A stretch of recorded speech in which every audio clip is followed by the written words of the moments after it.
Mail आई थी और हालांकि उस मेल के जो कंटेंट्स हैं वो हरियाणा स्टेट से तो कोई भी मतलब रिलेटेड नहीं है, बट ऐसे एक मेल पहले भी मई में आई थी 21 मई को। तो ये जो मेल है वो आउटलुक ईमेल आईडी से भेजी गई है और जनरली क्या होता है कि हमने पहले वाली भी जो मेल आई थी उसमें भी काफ़ी इन्वेस्टिगेशन की थी, तो वीपीएन का इस्तेमाल करके ये मेल भेजी जाती है।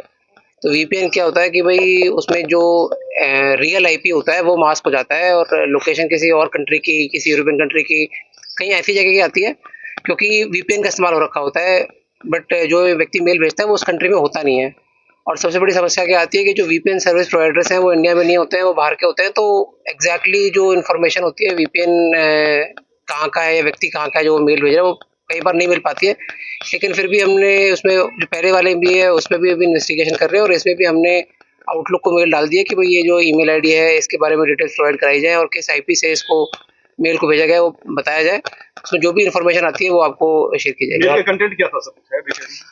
मेल के कंटेंट में तो देखिए बेसिकली कुछ तमिलनाडु वगैरह के बारे में कुछ बात बताई गई थी उसमें, हालांकि मतलब इट इज़ नॉन सीरियस, मतलब इस तरह की बात है, बट उसका यहाँ से कोई कोरिलेशन नहीं था। मतलब ऐसा लगता है कि भाई वैसे ही एक बल्क मेल कई ईमेल आईडी में भेजते थे, उस प्रकार की मेल है, यहाँ से कोई कोरिलेशन नहीं था, तो नथिंग रेलिवेंट। तो जांच कर ली गई सर, क्लियर है जी। हाँ, जैसे मैंने आपको बताया कि आउटलुक के ईमेल आईडी से मेल आई है, तो अपन ने आउटलुक जो कंपनी है उसको भी भेजा है कि भाई ये ईमेल आईडी की डिटेल्स प्रोवाइड कराई जाएँ कि भाई किस ने बनाई है, कब बनाई है, क्या उसमें इन्फॉर्मेशन एंटर करी गई थी जब ये ईमेल आईडी बनाई गई है और क्या आईपी है, कहाँ से ईमेल भेजी गई है, वो प्रोवाइड कराया जाए। तो जैसे भी इन्फॉर्मेशन आएगी बम स्क्वाड की टीम ने चेक कर लिया। हाँ, पूरा चेक कर लिया है। तो सर मेल की जो भाषा है उसमें कुछ ऐसा है कि जुम्मे के दिन 3 बम रखे जाएंगे, अगर उससे बच गए तो आत्मघाती हमला भी होगा। मतलब देखिए मैं ना इन सब चीज़ों में या किसी को भी इस तरह की चीज़ों में ना कमेंट नहीं करना चाहिए। कुछ लोग मतलब हर प्रकार के लोग होते हैं सोसाइटी में, तो हर प्रकार के नॉन सीरियस चीज़ को मतलब मीडिया में बोलना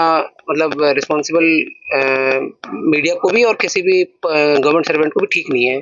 तो मैं इतना सा कहना चाहूँगा कि उसका कोई रेलिवेंस नहीं है यहाँ पे और स्टेट से भी, और मैं तो कहूँगा किसी और जगह से भी कोई रेलिवेंस नहीं है। किसी ने कुछ भी लिख दिया हो और उसको हम मीडिया में रिपीट करें, दैट इज नॉट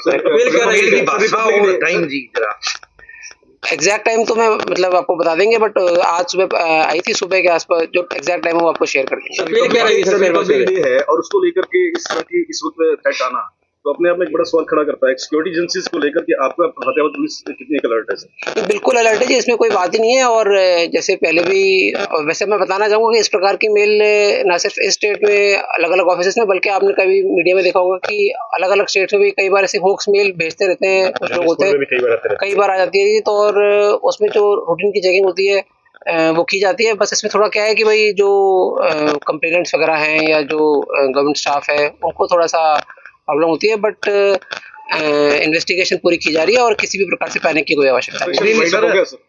हाँ जी, बस चेकिंग वगैरह कर लिए बॉम्ब स्क्वाड ने और स्वेट टीम ने। नहीं सर, जो मेल की भाषा है वो देख के ऐसे लगता है कि जी मैं आपको फिर से वही कहूँगा कि कोई भी मतलब इर्रेस्पॉन्सिबल कंटेंट को मीडिया में, पब्लिक मीडिया में रिपीट करना without any verification, it is not correct. मतलब कोई भी व्यक्ति कहीं भी कुछ लिख दे और उसको हम किसी भी print media, electronic media, social media पर रिपीट करें, वो उन्हीं के पर्पस को सॉल्व करता है, उन्हीं के पर्पस को सर्व करता है, जो हमको नहीं करना चाहिए। मतलब it is irresponsible on our part to repeat such things. ठीक है।